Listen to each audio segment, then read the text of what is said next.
South India shopping mall the wedding మంత్ర సరికొత్త wedding collection south India shopping mall.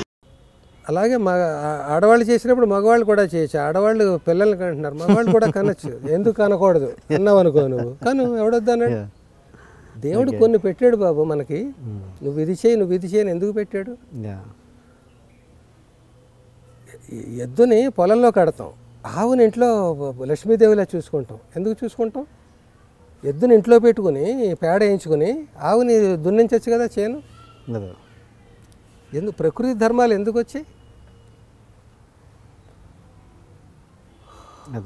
నిప్పుని నీరే ఎందుకు ఆరిపోతుంది, గాలి ఎందుకు ఆరిపోతుంది అంటే గాలి రెచ్చగొడుతుంది నిప్పుని.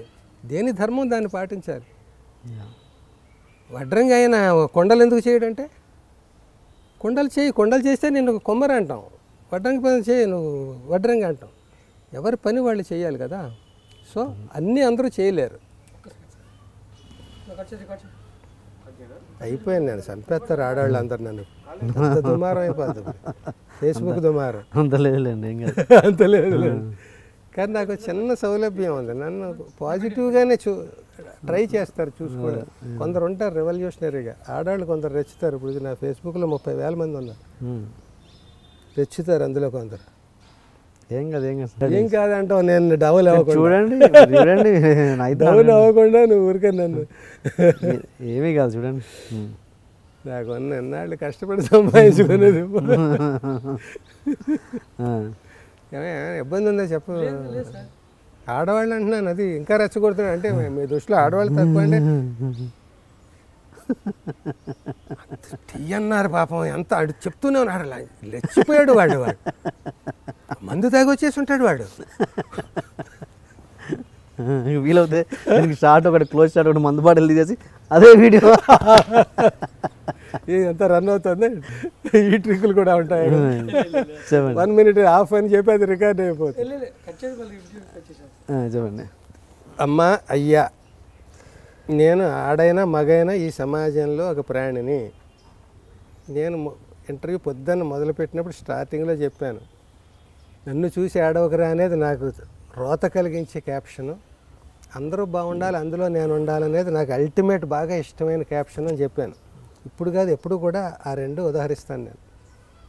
అందరూ బాగుండాలి, నేను సినిమా వాడిని, అన్ని సినిమాలు బాగుండాలి. నేను సమాజంలో మనిషిని, అందరు మనుషులు బాగుండాలి. అందరు మనుషులు బాగుంటే నీ దగ్గర ఉన్న 1000 రూపాయలు అందరికీ తలో 10 పంచే అనొచ్చు. అంత నేను అనుకోలేను. మరి నేను కష్టపడి చెమటకేకి 10,000, నువ్వు కూడా కష్టపడి చెమటకేకి 10,000 సంపాదించుకో. నేను చేసిన ప్రతిదీ అందరికీ పనిచేయడం కాదు. అందరూ బాగుండాలంటే అందరూ కష్టపడి సంపాదించుకోవాలి, అందరూ 15,000 సంపాదించుకోవాలి, అది బాగుంటుంది. So coming to the point, ఆడ మగ అనేది విడతీయద్దు. విచ్చలవిడితనం ఇలా వచ్చింది, నిన్న లేనిది ఇంకా ఎక్కువ. ఆడవాళ్ళు కూడా జాయిన్ అయిపోయారు. ఆడవాళ్ళు అసలు మనం ఒకప్పుడు ఒకలా ఉండే ఆడవాళ్ళు ఇప్పుడు సిగరెట్లు రోడ్ల మీద కాల్చేసేదాకా వచ్చేసారు. 6 గ్రూపులో 2 ఆడవాళ్ళు 4 మగాళ్ళు ఉంటే ఆ 4లో 2 కాల్చట్లేదు. ఆ పర్సంటేజ్ ప్రకారం 2లో ఒక ఆడది కాల్చి ఒకది కాల్చకూడదు కదా, సగం సగం అనుకుంటే 2 కాల్చుతున్నారు ఆడవాళ్ళు. దృశ్యం నేను కావాలంటే మీకు చూపిస్తాను. కాలుస్తూ వాళ్ళు డిస్కషన్స్. అంటే ఇవన్నీ మన హెల్త్. సిగరెట్ కంటే ముందు అతను అడిగింది ఏంటంటే, మీరు ఒక వయసుకు వచ్చినా చాలామంది కంటే కొంచెం పద్ధతిలో ఎందుకు ఉన్నారు, ఆరోగ్యాన్ని ఎలా మెయింటైన్ చేయగలుగుతున్నారు, చిన్నప్పటి నుంచి ఉందా, ఈ మధ్య భయపడి మిగతా వాళ్ళని చూసి మీరు ఎలా చేస్తున్నారా, భయపడి వేళ చేసేస్తే ఈ రాత్రికి రాత్రి ఆరోగ్యం బాగుండదండి. ఒక జీవితకాలపు సమస్య ఆరోగ్యం అనారోగ్యం అనేది పెంచుకోవడంలో. మనిషి జీవితాంతం డబ్బు సంపాదించుకోవడం కోసం ఆరోగ్యాన్ని పాడు చేసుకుంటాడు.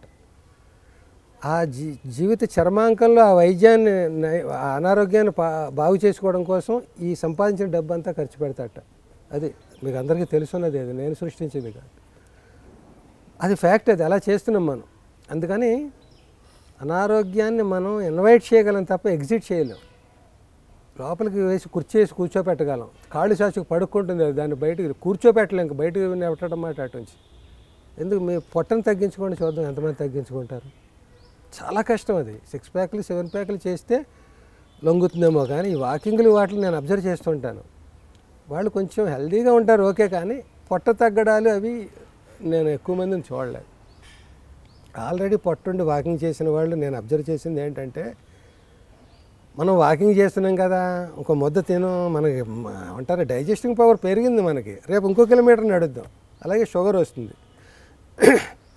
వేసుకో 2 గారెలు తిను, 2 అరిసెలు తిను, పరమాన్నం తాగు, ట్యాబ్లెట్ వేసుకో అంటే రేపు వాడు ఇన్సులిన్ చేసుకున్నా ట్యాబ్లెట్లు వేసుకున్నా అది ఉంది కదా, ఆల్టర్నేట్ దానికి మందు ఉంది కదా, తిను అంటే నీకు అక్కడ ఒకటి ఉంది కాబట్టి ఇది చేసేసి చెడు అంతేనా.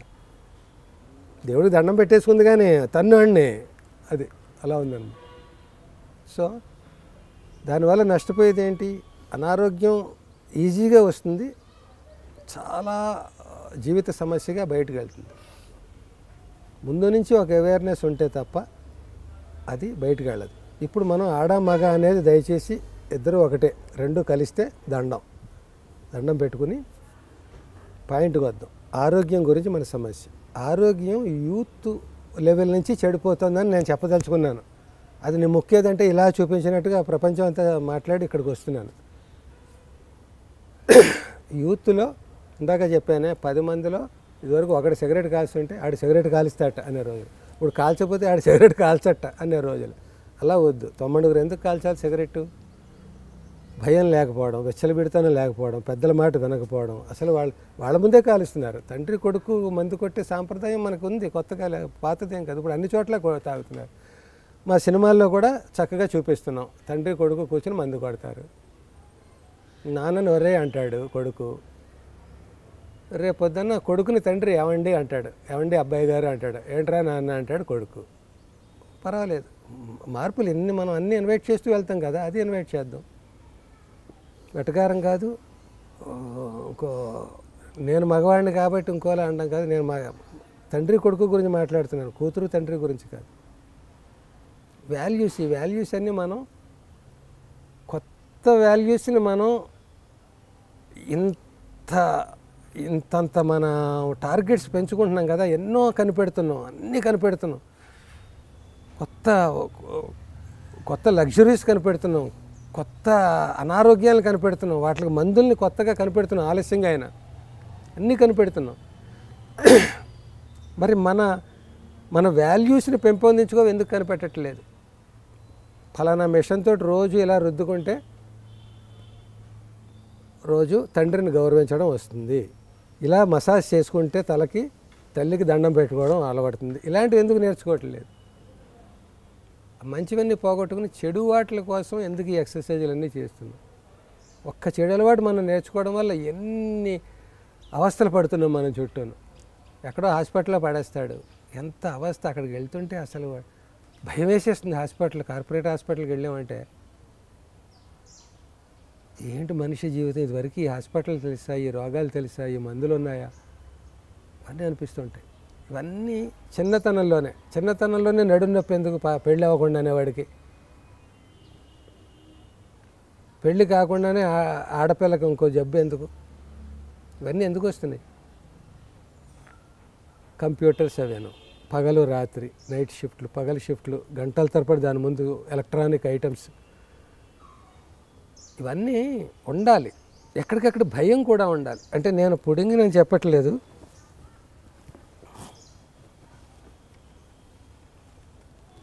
ఇదిగో నా సెల్ ఫోన్ అండి, 3000 రూపాయలు దీని ఖరీదు.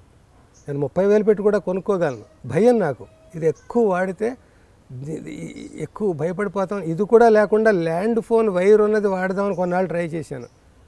మరి అది ఏదో అడవిలోకి వెళ్ళిపోయి తపస్సు చేసుకోవడంలాగా జరగని వాటి గురించి ఎక్కువ ఆలోచిస్తున్నామని తగ్గించాను, ఇలా పెట్టుకున్నాను. దీనివల్ల కూడా ఉంటుంది నష్టం, తక్కువ నష్టం ఉంటుంది. నేను ట్యాబ్ వాడతాను, నేను షార్ట్ ఫిల్మ్స్ చేస్తున్నాను, నేను జనంలో ఫేస్బుక్లో అవన్నీ కావాలి నాకు. అది జేబులో పెట్టుకు తిరిగితే మాటిమాటికి వాడతాం, అది ఎక్కడో చోట పెడితే లిమిటెడ్గా వాడతాం. అందుకని నాకు ఫేస్బుక్లో ఫ్రెండ్స్ అందరూ కూడా నాకు కామెంట్స్ అవి రాస్తుంటారు. నాకు సమాధానం ఇవ్వాలని, కనీసం లైక్లైనా కొట్టాలని ఎంతో పులకింతగా ఉంటుంది. అంత మంచి మంచి కామెంట్స్ వాళ్ళు పెడుతున్నారు. భయం నాకు అవన్నీ కొడితే ఒకటి నా క్రియేటివిటీ ఆగిపోతుంది. ఈ సమాధానాలు ఇస్తూ కూర్చుంటే ఆ జబ్బులో పడిపోతాం. అది తీయగా ఉంటాయి, వాళ్ళు పొగుడుతుంటే చాలా థ్యాంక్స్ అండి ఇవన్నీ అనడం. అవి చేస్తుంటే నేను క్రియేషన్ చేయాలి కదా, నాకు అందరిలాగా 24 గంటలే ఉన్నాయి, 25 గంటలు. అందుకని దానివల్ల కొంత చేయలేను. కొంత ఎలక్ట్రానిక్స్ అవి ఎక్కువ వాడడం వల్ల నాకు రకరకాల ఈ వయసులో కొత్తగా ఆరోగ్యం తెచ్చుకోలేకపోయినా అనారోగ్యం ఎందుకు తెచ్చుకుంటే ఎక్కడ ఏ హాస్పిటల్లో పడతామో తెలుసు. దానికి కరిగించుకోవడానికి ఆస్తులు వెనకాల గొప్ప తెప్పలుగా లేవు. ఇవన్నీ భయాలతోటి నేను నా జాగ్రత్తలో నేను ఉంటాను. అయినా కూడా మనకి తెలియని రోగాలు ఎన్నో ఆల్రెడీ పొంచి ఉన్నాయి. ఎక్కడ ఏదో కాపు కాసి ఉందో మనకు తెలియదు. అరే నిర్లక్ష్యం చేసేసారండి, 3rd స్టేజ్లో వచ్చారండి, చెకప్ చేసుకోవాలండి ప్రతి 6 నెలలకి. అందరికీ తెలుసు ఆ చెకప్లో మెషిన్లు అన్నీ నార్మల్ అనే వస్తాయి. సడన్గా ఏదో కొంప ముంచుతుంది. మృత్యు అనేది 1,00,000 మార్గాల్లో మన వెంటాడుతూ ఉంటుంది. 99,999 జాగ్రత్తలు తీసుకున్నా ఆ 1,00,000ది ఎక్కడో ఉంటుంది మనకు తెలియకుండా, ఎలక ఇంకో వేరే కలుగులోంచి దూరినట్టుగా. ఇలాంటి పరిస్థితుల్లో తెల్లవారులు మాట్లాడుకున్న ఇది ఎటేటో పోతూ ఉంటాం. మళ్ళీ యూత్ సిగరెట్ అక్కడికే వస్తాం మనం. యూత్ ఈ జబ్బులు ఎక్కువ కారణానికి యుక్త వయస్సులోనే వాళ్ళు చక్కగా పెళ్లి చేసుకొని వైవాహిక జీవితాన్ని రొమాంటిక్గా, అందంగా, చాటుమాటుగా, ఒక శృంగారంగా, సెక్స్గా కాకుండా, సెక్స్కి శృంగారానికి అండి ధర్మానికి అధర్మానికి ఉన్నంత తేడా ఉంది. శృంగారం వేరు, సెక్స్ వేరు, రెండూ కూడా సృష్టి ధర్మాలే. చాటుమాటుగా ఉండేది శృంగారం, మొత్తం విప్పేసేది సెక్స్. సో దానివల్ల ఏం లేదు, సుఖం లేదు సెక్స్ వల్ల. శృంగారంలో సెక్స్ ఉండాలి తప్ప సెక్స్లో శృంగారం రాదు. ఉన్నది ఇది కాదు. మళ్ళీ మన టాపిక్ మారిపోతున్నాం. ఇవన్నీ విచ్చలవిడితనాల వల్ల. ఒక తల్లి తండ్రి వాళ్ళు ఈవేళ ప్రేక్షకులు. ఈ యూత్ ఆడుతున్న నాటకంలో రవీంద్ర భారతి రంగస్థలం మీద జనంగా మామూలుగా థియేటర్లో ఎక్కువ మంది ఉంటారు, స్టేజ్ మీద తక్కువ మంది ఉంటారు. ఇప్పుడు యూత్ ఎక్కువ ఉన్నారు, రంగస్థలం పెద్దదైపోయింది, వాళ్ళు ప్రదర్శన ఇస్తున్నారు. వీళ్ళు వృద్ధులు ప్రేక్షకుల్లా చూస్తున్నారు. వీళ్ళు మాట్లాడడానికి ఉండదు, వీళ్ళ చేతిలో మైక్ ఉండదు, వీళ్ళు పెర్ఫార్మెన్స్ ఇవ్వడానికి ఉండదు, కుర్చీలో కూర్చున్నారు అంతే. ప్రదర్శన అంతా వాళ్ళు ఇస్తున్నారు. మేము చెప్పింది వినండి అని అంటున్నారు తప్ప వాళ్ళు చెప్పండి అని మాకు మైక్ ఇవ్వట్లేదు. నాకంటే నేనేం బాధితుడిగా మీతో మాట్లాడలేదు, నాకు పర్సనల్ ప్రాబ్లమ్స్ ఏం లేవు. ఈ సమాజంలో ఒక మనిషిగా, ఒక నాటక ప్రయోక్తగా, ఒక సినిమా రచయితగా, సినిమా నటుడిగా, అన్నీ చూసినవాడిగా, ఎన్ని చూసినా ఇంకా చూడాల్సింది ఆకాశం అంత ఉన్నా కూడా నాకు అంత అక్కలేదు. ఆకాశం నాకెందుకు, దండం పెట్టుకోవాలి దూరం నుంచి. ఆకాశంలో ఎక్కడికి వెళ్తాం? నేల మీద నిలబడాలి. నేను బాగుంది, నేల మీద చక్కటి పైరు మీద ఉన్నాం, మేము మంచి కుర్చీలో కూర్చుని ఉన్నాం, చాలు. సో వాళ్ళకి ఏమైనా చెప్దామంటే వాళ్ళు రాక్ మ్యూజిక్ పెట్టుకుని ఉన్నారు, వాళ్ళ చెవులకి ఇయర్ ఫోన్స్ పెట్టుకుని ఉన్నారు, నృత్యం చేస్తున్నారు. వాళ్ళు మన ప్రేక్షకులుగా ఉండిపోయిన తప్ప ఎక్కడ చెబుతావు? నువ్వు అక్కడికి వెళ్ళడానికి లేదు, వాళ్ళు వినే స్థితిలో లేరు. అయినప్పటికీ బట్ అయినను పోయి రావాలి హస్తనకు అన్నాడట కృష్ణుడు. మీరంటే నాకు ఎంత ఇష్టం అన్నా కూడా నేను సాయంత్రం అయ్యేటప్పుడు నేను వెళ్ళి రావాలి నాయన, బావల్లారా రేపు మళ్ళీ కలుద్దాం అంటాడు. అలాగా ఎంత విచ్చలవిడతానో ఇది అది ఉన్నా కూడా మళ్ళీ ఆ యూత్లో కూడా అవేర్నెస్. అయ్యయ్యో మనం ఈ వయసులోనే మనకు బ్యాక్ పెయిన్ ఏంటి, మనం కంప్యూటర్ ముందు సీటు మార్చుకోవాలి, మంచి సీటు, కూర్చునే పొజిషన్ మార్చుకోవాలి, లేకపోతే లైటింగ్ ఇది మార్చుకోవాలి, ఎక్కువసేపు చూడకూడదు, మధ్యలో చిన్న వాకింగ్ చేయాలి. ఇవన్నీ కాసేపు రెస్ట్ ఇవ్వాలి, కాసేపు రోజుకు ఒక పేజీ అయినా చదవాలి, రోజుకు ఒక ప్రవచనమైనా ఎక్కడైనా వినాలి. తల్లిదండ్రుల మాట కాకపోయినా ఎవడో మనకు సంబంధం లేనివాడు ఎవడో చెబుతున్నాడు వినాలి. మనకి ఏదో బుర్రకథ హరికథ మనం ఈవేళ తెరలు కట్టించుకుని చూడకపోయినా గూగుల్లో సెర్చ్ చేసుకుని బుర్రకథ తాన అంటుంటే భలే ఉండే ఒకప్పుడు అన్నమాట, అలా చూడాలి. చదవడం మనకు హ్యాబిట్ లేదు. నవలు చదివేవారు, ఇప్పుడు కథలకు వచ్చేసింది, కథలు కూడా లేదు, కవితలు కూడా చదవలేరు. జోకు ఇద్దరు ఉంటారు, వీడో జోక్ చేస్తాడు, వాడో జోక్ చేస్తాడు. అది కూడా చదవడానికి మనకి మూడ్ ఉండదు. విజువల్గా అంతా విజువల్ మీడియా, రీడింగ్ మీడియా పోయింది అంతా. రీడింగ్ మీడియాకి నాతో జబ్బు ఉందండి. పంచతంత్రం కథ ఉంటుంది. ఆ పంచతంత్ర కథలో ఒక కథ, ఒక కాకి ఎలక స్నేహితులు అని కథ మొదలు పెడతాడు. ఈ కథ పూర్తి చేయడు. ఈ ఎలకకి ఒకరోజు పావురంతో వైరం వచ్చింది అంటాడు.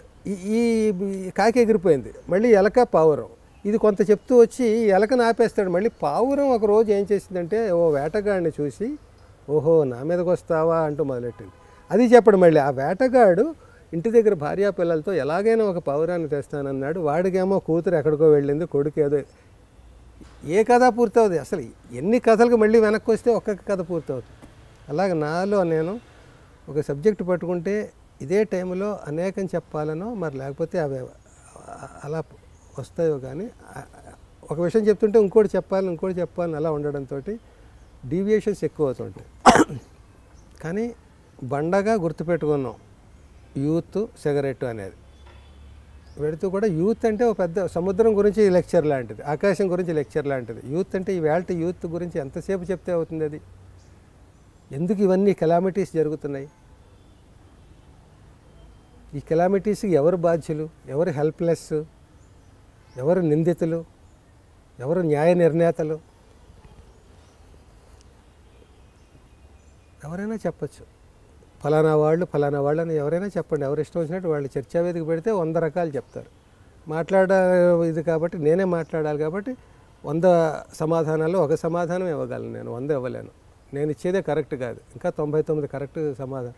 అసలు నేను ఇచ్చేది 101ది ఇస్తున్నానేమో, 100 వేరే ఆన్సర్లు ఉన్నాయేమో. నేను చెప్పాల్సి వచ్చింది కాబట్టి చెప్తున్నాను. నన్ను అడిగారు కాబట్టి అడగకుండా చెప్పట్లేదు. సో మంచి ఇంట్రెస్ట్తో అడిగాడు యూత్ గురించి. అక్కడ యూత్కి ఇంకా అతను యూత్ కేటగిరీలోనే ఉన్నాడు, నాలాగా సీనియర్ సిటిజన్ కాదు. అతని గురించి తెలుసుకోవాలని ఉత్సాహంతో నా శిష్యుడిగా అడిగాడు. అందుకని అభినందించి ఎక్కువసేపు మాట్లాడుతాను. ఇది ఇతన్ని అడ్డు పెట్టుకుని చెప్తే అనేక మందికి రీచ్ అవుతుంది. కొంతమందికి శత్రువుని అవుతాను, మొత్తం అందరికీ అవుతానేమో. నేను చెప్పాను కదా, నేను సిగరెట్ కాల్చే రోజుల్లో సిగరెట్ గురించి నాకు ఎవడు చెప్పినా చిరాకు వచ్చేసేది. నాకు వాడు శత్రువు. నాకు నేను మానేద్దాం అనుకున్నప్పుడు నాకు అందరూ మిత్రులే. ఎవరేం చెప్పినా నువ్వు ఎప్పుడు మానేసావు? బా నాకంటే ముందే మానేసావు. ఇలా ఉంటాయి. కాబట్టి యూత్లో అవేర్నెస్ కూడా ఉంది. అది మళ్ళీ చెప్పదలుచుకుంటే భయం ఉంది, అవేర్నెస్ ఉంది. టార్గెట్స్ పెరిగిపోవడం వల్ల అవి రీచ్ అవ్వడానికి వాళ్ళు కూడా మళ్ళా గొల్లాలు పడిపోతున్నారు. 24 గంటలు సరిపోవట్లేదు. ఇదివరకు టైం ఎలా స్పెండ్ చేయాలనేది సమస్య. ఇదిగా ఒకసారి పొలం వెళ్ళి వస్తాను, కూర్చోండి 2 పకోడీలు వేసేస్తాను, తిని వెళ్దురు. కానీ వాడి చేత పంపు, ఆ ఫ్లాస్క్తో పాటు పంపు. ఇలాగా టైంని స్పెండ్ చేయడానికి బోల్డ్ స్కీములు వేసుకునేవారు. ఇప్పుడు అలా కాదు, ఎలా సరిపెట్టు, ఎలాగా ప్రతిదీ సగం మాట. వెళ్ళొస్తానులో అయిపోయింది. టీవీలో మంచి ప్రోగ్రాం వచ్చింది జబర్దస్త్లో. పేద కుటుంబం వాళ్ళు రా అంటుంది అది తల్లి. అదేంటమ్మా నా పేరు రాము కదమ్మా రా అంట. రాము అని పూర్తిగా పిలిచే స్తోమత మనకెక్కడుంది బాబు? మంది చాలా పేద కుటుంబం బాబు, అందుకని రాతో సరిపెట్టుకుందాం బాబు. ఎంత ఎంజాయ్ చేశాను ఆ ప్రోగ్రాం. అట్లాగా చాలా చేస్తాను జబర్దస్త్లో. అది ఒకటే ఎంజాయ్ చేస్తారని కోపడకండి, స్పాంటేనియస్గా చెప్పాను. అలాగా తండ్రి అరే ఎప్పుడో సాయంత్రం ఎన్నింటికి వస్తావు? 5ంటికి వస్తానన్నాడా, హైదరాబాద్ వెళ్తున్నాను అన్నాడా, 5తో ఆపేసాడు, వెళ్ళిపోయాడు వాడు. టైం లేదు, ఒక అక్షరం చెప్పగలడు వాడు, టైం లేదు. ఇలా కంగారుగా టార్గెట్లు పెరిగిపోవడం వల్ల అవి రీచ్ కాలేక పరుగులు పెడుతున్నారు. పరుగులు పెడుతూ దానివల్ల వచ్చే అనర్థాలను మళ్ళీ గుర్తిస్తున్నారు, జాగ్రత్తలు తీసుకుంటున్నారు, ఆరోగ్య సూత్రాలు పాటిస్తున్నారు. మొలకలు తింటున్నారు కొందరు, పెసర మొలకలు ఇవి అవేను. తేనె తాగుతున్నారు, ఆవు పాలు తాగుతున్నారు, పిజ్జాలు తినడం మానేస్తున్నారు. కానీ తినేవాళ్ళు తింటూనే ఉన్నారు.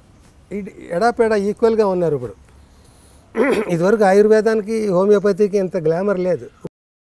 ఎందుకంటే వీటి మీద నమ్మకం పెరుగుతుంది న్యాచురల్గా, విరుగుట కొరకే అన్నట్టు. అయ్యా టిఎన్ఆర్ గారు, ఎంతసేపు చెప్పినా ఇది టైం లెంగ్త్ పెరుగుతుంది తప్ప కంటెంట్ ఇది. ఇంకో ఇంట్రెస్టింగ్ టాపిక్తో ఇంకో 6 నిమిషాల్లో కలుద్దాం అంటే వెంటనే.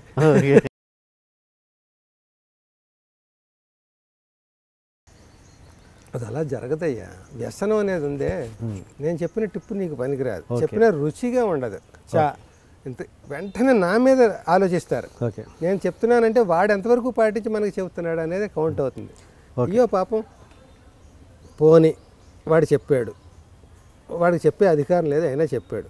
అందులో మంచి ఉంది, పోనీ పాటిద్దాం అంటే నాకు పర్వాలేదు, నేను తిట్టుకుని పాటించినా పర్వాలేదు. ఓకే. వాళ్ళు పాటించరు. వాళ్ళు ఎలా ఆలోచిస్తారంటే చాలామంది, వీడు 40 ఏళ్ళు సిగరెట్ కాల్చి ఈవేళ మనకి ఇంకా 4 రోజులు అవ్వలేదు మొదలెట్టి మనకు లెక్చర్ ఇచ్చేస్తున్నాడు చూడాడు అన్నట్టు ఉంటుంది. ఓకే. సో నేను ఎక్కువసేపు దాన్ని చెప్పడం కరెక్ట్ కాదు. సో ఎవరి పద్ధతులు వాళ్ళవండి. కానీ అన్ని సంపదల్లోకి గొప్పది ఆరోగ్య సంపద. ఒక పంతులు గారు దీవించేటప్పుడు కూడా దేంతో మొదలు పెడతాడు? ఆయురారోగ్య ఐశ్వర్య ఏదో ఇంకా పుత్ర పౌత్ర ఇవన్నీ ప్రాప్తి రస్తు అంటాడు. ముందు బతికుండాలి. నువ్వు ఎంత ఆరోగ్యవంతుడు అయినా రేపు నీకు మరణం ఉందనుకో ఏం చేసుకో. ఆరోగ్యం ఎందుకు సంపాదించడం? ముందు బతకాలి, 100 ఏళ్ళు బతకాలి. ఆ 100 ఏళ్ళు ఎలా బతకాలి? తర్వాత ఆరోగ్యంగా బతకాలి. అంటే నువ్వు 1000 ఏళ్ళు బతికినా ఏంటి లాభం? ఆరోగ్యంగా బతకాలి. ఆరోగ్యం ఉంటే సరిపోయింది. ఐశ్వర్యం, డబ్బులు ఉండాలి జేబులో. తినడానికి తిండి లేదు, ఆరోగ్యం ఎలా వస్తుంది? డాక్టర్ ఏమో బత్తాయి పళ్ళు కొను, ఫ్రూట్స్ బాగా తిను, మిల్క్ బాగా తాగు అంటాడు. ఇక్కడేం ఉండదు మన దగ్గర, జేబులో ఉండదు, ఐశ్వర్యం ఉండదు. ఇవన్నీ ఉన్నాక ఇంకా అన్నీ కావాలి. పుత్ర పౌత్ర ధన సంవస్తు వాహన కనుక ఇవన్నీ కావాలి. అందుకని రెండో ఇంపార్టెంట్, ముందు బతికుండాలి, ఆరోగ్యంగా బతికుండాలి. అది ఆరోగ్యం అనేది అంత ఇంపార్టెన్స్. ఆ ఇంపార్టెన్స్ అనేది ఎవరికి వాళ్ళు తెలుసుకుని మనం ఆరోగ్యంగా, మన 60,000 సంపాదనే కాదు 60 ఏళ్ళు బతకడానికి ఆరోగ్యంగా ఉండాలనేది కూడా వాళ్ళ అవేర్నెస్ ఉంటే నీ రూట్లో నువ్వు పాటించు, నీ రూట్లో నువ్వు పాటించు, నా రూట్లో నేను పాటిస్తాను. ఓకే. నేను ఒకే ఆన్సర్ ఇచ్చి తప్పు ఆన్సర్ ఎందుకు ఇవ్వాలి? నీకు తెలుసు, నీకు తెలియకపోతే నేను ఇవ్వాలి. నీకు అన్నీ తెలిసి అడుగుతున్నావు, వీడేం చెప్తాడో చూద్దామని. నీకంటే యూత్ మాట్లాడుతున్నాను. టిప్స్ వాళ్ళకి ఇవ్వక్కలేదు. వెంటనే ఇది పెట్టేసే కూడా హెల్తీ టిప్స్ అని గూగుల్లో కొడితే 8-10 లెటర్స్ కొట్టేస్తే బోల్డ్ రకరకాల ప్యాకేజీలు వస్తాయి. అందులో వాడు పాటించగలిగింది పాటిస్తాడు. పాటిస్తున్నారు చాలామంది. ఓకే. ఓకే, మీరు యూత్ అన్నారు కాబట్టి ఇంతకీ మీ అబ్బాయి సుపాని సిగరెట్ మందు కొడతాడు, సిగరెట్ తాగడం మందు కొట్టడం చేస్తాడా అని చేయడా? నాకు తెలియకుండా నేను ఎప్పుడూ చూడలేదు, ఒక్కసారి కూడా. ఇంతవరకు వాడు సిగరెట్ మందు తాగలేదు. ఓకే. అసలు నిజంగా. ఓకే. అప్పుడు అంటే నేను ఈ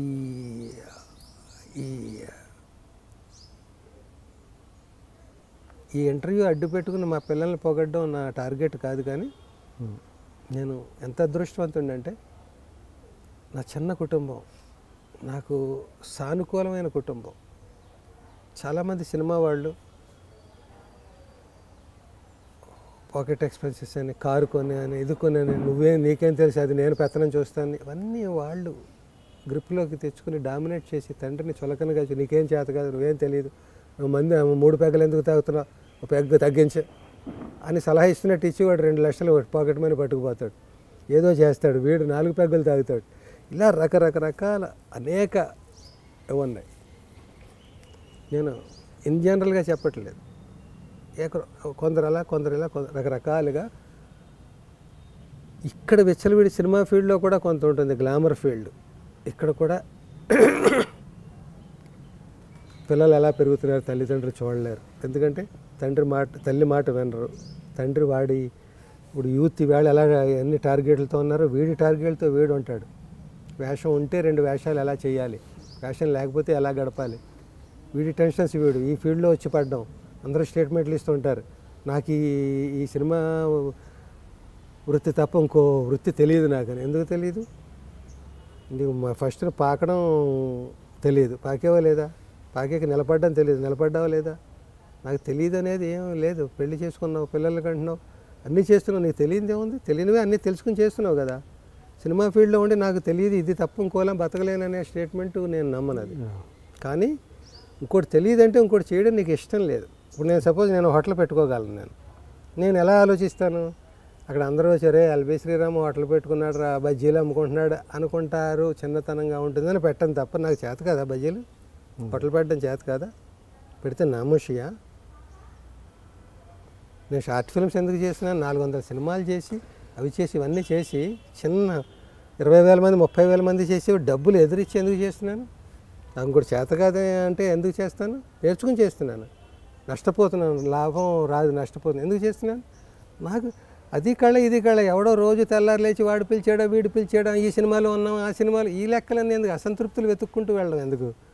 నేను నాకు చేతనైంది నాకు ఓన్గా చేసుకుంటాను. పోనీ కొంత రూపాయి సంపాదించాను, అందులో పావలా పోతే పోనీ. అదే సార్. ఆ పావలా కూడా అయిపోయాక నేనే చచ్చినట్టు నేనే కుక్కిన పేర్లో పడి ఉంటాను. ఇప్పుడు 24 పైసలు అయిపోయాయి, ఇంకో పైసలు ఉంది, ఖర్చు పెడతాను. ఓకే. సో పాడైపోవడానికి పిల్లలు నా పిల్లల గురించి వాళ్ళు, నాన్న నాకు 1000 రూపాయలు కావాలి ఎప్పుడు అడగలేదు మా అబ్బాయి. ఎరా డబ్బులు ఏమన్నా కావాలి, ఎందుకు మొన్నే కదా ఇచ్చేవాడు, మొన్న అంటే 10 ఏళ్ల క్రితం. వాడు ఫ్యామిలీని సిటీకి తీసుకెళ్ళాడట ఫస్ట్ టైం, పెళ్ళైన 25 ఏళ్ళకి. కిళ్ళి కొట్లు ఆపి అన్నట్ట, అమ్మా ఇంకో అరటిపండు తింటావేంటి అన్నట్టు. ఇంకో అరటిపండు, అసలు ఒక అరటిపండు ఎప్పుడు పెట్టారు మీరు? 25 ఏళ్ళు అయింది పెళ్ళి. అదే మరి మత్తి మరుపు నవ్వును. కార్యం రోజు అరటిపండు ఇద్దరు చెరిసగం తినలేదేటి. ఫస్ట్ శోభనం రోజు ఒక అరటిపండు పళ్ళతో పాటు అరటిపండు కూడా పెట్టారు, చెరిసగం అది కూడా. ఇంకొకటి తింటావట 25 ఏళ్ల తర్వాత. అలాగా మొన్నే కదా ఇచ్చావు 1000 రూపాయలు అంటాడు. మొన్న అంటే ఏమో 10 ఏళ్ల క్రితం అనమాట. వాడు ఏంటంటే ఏదో మా నాన్న ఎంత కష్టపడి వచ్చాడు, వాళ్ళ నాన్నని పైసా అడగలేదు, మనం కూడా కష్టమైతే కష్టాన్ని అనిపిద్దాం, సుఖమైతే సుఖాన్ని అనిపిద్దాం, అలా ఆ మెంటాలిటీ. నేను మా బ్రదర్స్కి చెప్తే మా తమ్ముడికి అంటాను, రే ఏంట్రా వాడు ప్రాబ్లం అయిపోయాడు, డబ్బు కావాలని అడగడేట్రా అంటే, ఇది ఎక్కడ గొడవరా, డబ్బు అడిగేస్తున్నారా అని ఏడిచే తల్లిదండ్రులు, నన్ను అడగట్లేదని గొడవ ఏంటరా నీకు అని. సో ఇది చెప్తే ఎలా ఉంటుందంటే, నేను ఏదో దీన్ని అడ్డు పెట్టుకుని నా కొడుకుని పొగుడుకున్నట్టు నా ఫ్యామిలీ. ఓకే, వాళ్ళ గురించి కూడా మంచిగా చెప్పుకోవాలి కాబట్టి. ఓకే సార్, చివరిగా మనం ఇంతకుముందు మధ్యలో సిగరెట్ గురించి మాట్లాడుకున్నాం కాబట్టి ఆ విషయంలో కావచ్చు, ఇంకా యూత్కి ఎనీ ఒక మెసేజ్ ఇచ్చి మీ ద్వారా ఒక ఎల్బీ శ్రీరామ్ గారు మెసేజ్ ఇస్తే బాగుంటుందని నేను ఆశిస్తున్నాను. ఆ మెసేజ్ ఇచ్చి మనం ఇంటర్వ్యూ ముగించేద్దాం. అప్పటికి ఇప్పటికీ నేనంటే నీకు అదే భావం ఉందో, 4 విషయాలు చెప్తాడు నేర్చుకుందాం అని అడిగావో, లేకపోతే ఇక నువ్వు ఆబ్లిగేషన్తో మధ్యలో అడ్డగిస్తే బాగుండదనే మొహమాటానికి అలా వింటున్నావో, నువ్వు నా దగ్గర మొహమాట పడవచ్చు తప్ప నీ ఆడియన్స్ దగ్గర నువ్వు మొహమాట పడవు కదా. మొత్తానికి చాలా పెద్ద ఇంటర్వ్యూ చేసావు. ఇందులో నేను 10వ వంతు లెంగ్త్ కూడా అలాంటి విషయాలు నేను చెప్పడానికి అర్హుడిని అనుకోవట్లేదు. వయసు వచ్చిన ప్రతివాడు వృద్ధుడు కాదు, వృద్ధి చెందినవాడు వృద్ధుడు, వయసు వచ్చినవాడు వృద్ధుడు కాదు. నేను ఎలా వృద్ధి చెందాను? సినిమాలు యాక్ట్ చేశాను, కొంత కష్టాలు అనుభవించాను జీవితంలో, కొన్ని వాల్యూస్ కాపాడుకోవడానికి తపన పడ్డాను. ఇది తప్ప నేను ప్రపంచాన్ని చాలా తక్కువ చదువుకున్నాను. నా భావాలన్నీ కూడా ఒక కుటుంబ, ఇరుగు పొరుగు సమాజ, చుట్టరికాల, చిన్న చిన్న విలువల, కష్టాల, కన్నీళ్ల, ఆనంద భాష్పాల, ఈ విలువల చుట్టూ తిరిగేదైనా చిన్న ప్రపంచం నాది. పెద్దవి నాకు తెలియవు అసలు. కొన్ని క్యాంపస్లోకి నేను అడుగు పెట్టలేదు, లగ్జూరియస్ క్యాంపస్లోకి. ఇలాంటి ప్రపంచాలు ఉంటాయని నేను చూడలేదు కళ్ళతోటి. అవి చూసినప్పుడు నేను ఎలాంటి క్వశ్చన్లు అడగనేమో, ఇలాంటి ఇవి కావాలని కోరుకోనేమో. కొన్ని మన అదుపు దాటి పరిగెడుతున్న వాటిని మనం ఆపాలి అనుకోకూడదు కదా. అలా నేను అవి చూసుంటే అనుకోలేమో. నేను చూసింది చాలా లిమిటెడ్ ప్రపంచాన్ని. ఆ లిమిటెడ్ ప్రపంచంలో గర్వంగా చెప్పగలను, ఒక అందమైన ప్రపంచాన్ని చూశాను నేను. అందమైన ప్రపంచానికి నేను నిర్వచనాలు ఇవ్వలేను, కానీ నేను సరసి కార్టూన్స్ నాకు చాలా ఇష్టం. సరసి అనే కార్టూన్ ఇష్టం. అతని గురించి రాస్తూ, అతని కార్టూన్లు ఎలా ఉంటాయని రాస్తూ ఒక పోల్చాను. కొన్ని పిచ్చి గీతలతో ఒక కార్టూన్ గీసేసి దానికి ఒక నవల రాసినంత స్క్రిప్ట్ రాసేసి, ఇది జోక్కి, ఈ కార్టూన్ జోక్ నవ్వండి అంటే ఎలా ఉంటుందంటే, పిచ్చి గీతలు, అర్థం కాని పిచ్చి గీతలతో బొమ్మలు వేసేసి, నవ్వురాని నవలంత మ్యాటర్ని క్యాప్షన్గా రాసేసి, ఇది జోకు నవ్వండి అంటే ఎలా ఉంటుందంటే, పక్వానికి రాని మామిడికాయల్ని బలవంతంగా దొళ్ళగొట్టేసి కుప్పగా పేర్చి కార్బైడ్స్ జల్లేసి దాని నిండా నూజివీడు మామిడి పళ్ళు, తాజా మామిడి పళ్ళు కొనండి తినండి అని బోర్డు పెట్టినట్టు ఉంటుంది. అదే ఒక చెట్టుకి ఏ ఎరువు వేయకుండా సేంద్రియ ఎరువులతోటి మామిడి చెట్టునే ముగ్గి సహజంగా ఆ ముచ్చిక దానంతట అది గాలికి ఊడి పడిపోతుంటే కింద పడకుండా పట్టుకొని ఆ పండుని కొరికి తింటుంటే ఎలా ఉంటుందంటే సరసి కార్టూన్లా ఉంటుంది. అంత సహజంగా ఉంటుంది, అంత కల్తీ కల్మషం లేనిదిగా ఉంటుంది, అంత రుచిగా ఉంటుంది, అంత శుచిగా ఉంటుంది. అలాగా నేను చూసిన ప్రపంచం మంచి వాతావరణం. ప్రతివాడు నాది మంచిది అనుకుంటాడు. ఎన్ని విశృంఖలత్వాలు లేవు. నిన్నటిదాకా నేను గడిపిన జీవితం. విశృంఖలత్వాలు అంటే విచ్చలబెడుతున్నారు కొన్ని కట్టుబాట్లతో. ఆ కట్టుబాట్లలో అందమైన కట్టుబాట్లు అవన్నీ, పనిష్మెంటు కాదు అన్నీ. ప్రతిదాని వెనక ఒక అర్థవంతరాలు. ఏ కట్టుబాటు వెనకైనా కొన్ని మూర్ఖపువి, ఫేడ్ అవుట్ అయినవి, ఇప్పుడు ఎక్స్పైరీ డేట్ అయిపోయినవి ఉంటాయి. ఆ ఉన్నవి తెలుసో తెలియకో మనం పెద్దవాళ్ళ కన్నుగప్పో వాళ్ళకి నచ్చ చెప్పో మనం వాటిని స్కిప్ చేస్తూ ఉంటాం. ఇప్పుడు ఆ ఆచారం లేదు నాన్న నువ్వు మరీను అని నచ్చ చెప్పో ఏదో చేసి, లేకపోతే ఆయన వినడంటే చాటుగానో అవి చేసి స్పృహతో చేసాం. ఇప్పుడు స్పృహ కాకుండా అసలు ఏ వాల్యూస్ ఎందుకు ఉంచుకుంటున్నాం, ఏ వాల్యూస్ ఎందుకు తెంచుకుంటున్నాం తెలుసా తెలియక. ఇందులో ఎవరి పాత్ర అంతా, ఈ జనరేషన్దా నిన్నటి జనరేషన్దా, ఇవన్నీ మనం చెప్పలేం. మహాభారత్ అనే సీరియల్ వచ్చేది, అందులో మంచి ఒక పాత్ర, కాలం ఒక పాత్ర. అందులో కాలం వాయిస్ వస్తుంది, ఏ కాల్ హై అంటే వాయిస్. ఇది కాలం, దీన్ని మార్చడం ఎవరి తరం కాదు, అది దీన్ని ఆపడం ఎవరి తరం కాదు, అది మారుతూ ఉంటుంది. ఆ కాల ప్రవాహంలో ఎన్నో మార్పులు జరుగుతూ ఉంటాయని చెప్పడం వాడు ఉద్దేశం. మధ్య మధ్యలో ఏ కాల్ హై, ఇక్కడ అధర్మం చెల్లుబాటు అవుతుంది ప్రస్తుతం, దాన్ని ఎవడు ఆపలేడు. మళ్ళీ ఏ కాల్ హై, ఇక మంచి రోజులు వస్తే ప్రతి దానికి కాలమే కారణం అన్నట్టుగా ఒక అదృశ్య పాత్రలా ఉండేది అందులో. చాలా బాగుండేది గంభీరంగా. అలాగా ఈ కాల ప్రవాహంలో జరిగే మార్పుల్లో ఏది ఎందుకనేది మనం తెలుసుకోవడమే కష్టం, దాన్ని ఆపడం ఇంకా కష్టం. వీలైనంత వరకు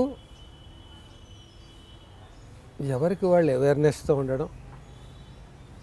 ఇంకొకళ్ళ మాట వినే రోజులు కావు కాబట్టి ఎవరికి వాళ్ళే వాళ్ళ మాట వాళ్ళు వినేలా, ఏది ఎందుకు చేస్తున్నామో ఆలోచించుకొని, అందులో మంచి చెడు నిగ్గు తేల్చుకుని, ప్రతి దాంట్లో ఇది మనకు అవసరమా అనవసరం. మార్కెట్కి వెళ్ళాం, ఏదో కంటికి కనపడింది నదరగా, ఈ వస్తువు మనకు అవసరమా దోలగొట్టే వ్యాపారమా, అక్కడ కంటికి నదురుగానే కనిపిస్తుంది. ఇంటికి వచ్చేటప్పటికి అది ఎలా అంటే కీ రాదు, ఇంకోటి అంటే ఇది చేయదు. ఇంటి దగ్గర బరువు పాడేయలేం, ఇంట్లో ఉంచుకోలేం. పోనీ ఉంచుకున్న అవసరమా ఇదేమన్నా, పారేయడానికి చోటు. ఇందాక మాట్లాడుకున్నట్టుగా అనవసరమైనవన్నీ పోగొట్టుకుంటే అవసరమైన పోగొట్టుకుంటాం. అది అవసరమా కాదా ఎవరిని ఎవరు అడగడం చెప్పడం లేదు కాబట్టి ఎవరికి వాళ్ళే తెలుసుకోండి ఏది మనకు అవసరం ఏది కాదు, దేనివల్ల ఏమిటి నష్టం. ఇది చూసుకుని మీరు కాలాన్ని మంచి మార్గం వైపు మళ్ళించండి. ఒక ప్రవాహాన్ని మనం నీటిని కాలువలు తవ్వి రూట్లు చేయొచ్చు. అలాగే ఈ కాల ప్రవాహంలో మంచి వైపు మీ వరకు వీలైనంత వరకు మార్గాల్ని వేయండి. దాంట్లో ఇందాక నేను అన్నట్టుగా అందరూ బాగుండాలి, అందులో నేను ఉండాలి అన్నట్టుగా మీరు బాగుండాలి యూత్, అందులో పెద్దవాళ్ళం మేము ఉండాలి. మీ జనరేషన్ మీ వల్ల మేము ఎంత హ్యాపీగా ఉన్నాం. వేళ నాకు కంప్యూటర్ రాదని ఏడవాలా, నేను హాయిగా నేర్చేవాడు నువ్వు ఉన్నావు, నువ్వు ఉండగా నాకు ఇది చేసి పెట్టరా, కరెంటు బిల్లు కట్టి పెట్టరా అంటే నువ్వు 5 నిమిషాల్లో కట్టి పెట్టేస్తుంటే నేను 5 ఏళ్ళు కష్టపడి ఎందుకు నేర్చుకోవడం, ఎలా కట్టాలో అనేది మమ్మల్ని కూడా కొంచెం గమనించండి. మేము వెనకాల ఉన్నాం అనేది అంతే, మా మాట ఏం వెనక్కలేదు. Okay sir, thank you so much. Thank you. నీ గురువుగా నీకు నా బ్లెస్సింగ్స్. చాలా ఉన్నత శిఖరాలు ఎక్కాలి. ఏ శిఖరాలు ఎక్కినా, ఎంతవరకు ఎక్కినా ఎప్పుడు పక్కవాడితో పోల్చుకోకు, నీతో నువ్వే పోల్చుకో. తృప్తిగా ఉండు ప్రతిదానికి. అంటే మనిషికి ఇందాక నేను ఇన్ఫీరియారిటీ సుపీరియారిటీ రెండూ ఉండాలని, అలాగే తృప్తి అసంతృప్తి రెండూ ఉండాలి మనిషికి. తృప్తి నాకేంట్లే హాయిగా టీ అన్నారు నేను అంటే ఇంకా నువ్వు రిలాక్స్ అయిపోతావు. నేను ఎందుకు పనికిరాను అనుకుంటే నువ్వు అసలు నువ్వు ఎందుకు పనికొస్తావు జనానికి తెలుసు కదా. నీ కాన్ఫిడెన్స్ నువ్వు గుర్తించట్లేదు అన్నట్టు ఉంటుంది. సాధించిన దానికి సంతృప్తిని చెంది అదే విజయం అనుకుంటే పొరపాటు అని అన్నాడు. అసంతృప్తిలో మగ్గిపోక జీవితం అని అన్నాడు. ఆ రెండు బ్యాలెన్స్ చేసుకుంటూ ముందుకెళ్ళు. ప్రతి క్షణాన్ని వర్తమానంలో ఉండి ఆస్వాదించాలి. చాలా కష్టం. మనిషి ఎప్పుడు భూతల పాస్ట్లోకైనా వెళ్ళిపోతాడు, ఫ్యూచర్లో ఆలోచనలోనే వెళ్తాడు. ప్రతి క్షణం కూడా చేసే మిస్టేక్ అదే. ఈ క్షణాన్ని ఎంజాయ్ చేయి. ఇప్పుడు ఈ షేక్ హ్యాండ్లో ఈ క్షణం నిజంగా నేను ఈ క్షణంలోనే ఉన్నాను. నేను గతంలోకి వెళ్ళలేదు, ఫ్యూచర్లోకి వెళ్ళట్లేదు. ఇది ఎంత బాగుందో అది. ఇలాగే ప్రతి క్షణం వీలైన క్షణాలు వర్తమానంలో బతికితే అసలు మనిషి లైఫ్ మొత్తం అంతా స్వీటే. Right sir, thank you. All the best. Thank you. Hi, this is LB Sriram. Please subscribe iDreams Media.